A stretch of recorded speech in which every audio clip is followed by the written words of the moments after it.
Hello guys, আজকে নতুন একটা ভিডিও নিয়ে চলে এসেছি আপনাদের মাঝে।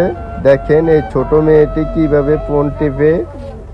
দেখেন এই মেয়েটির কাছ থেকে আমি ফোন চাইলে মেয়েটি দেখেন তার আম্মুর কাছে চলে গেছে।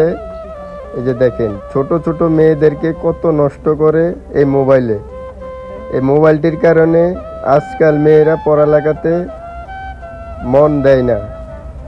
দেখেন এই যে মেয়েটির কি করে দেখেন, আপনারা দেখেন কিভাবে ফোন টিপে। দেখেন দেখেন কিভাবে ফোন টিপে। দেখেন দেখেন মেয়েটি কিভাবে চেঞ্জ করে। দেখেন এগুলা একবারে কি বলবো। দেখেন এই ছোট মেয়েটির হাতে ফোন দেওয়া, মেয়েটির বয়স হাইস্ট 1.5-2 বছর হবে। দেখেন আপনারা বেশি বেশি ভিডিওটা শেয়ার করে দিবেন। ওকে, আল্লাহ হাফেজ।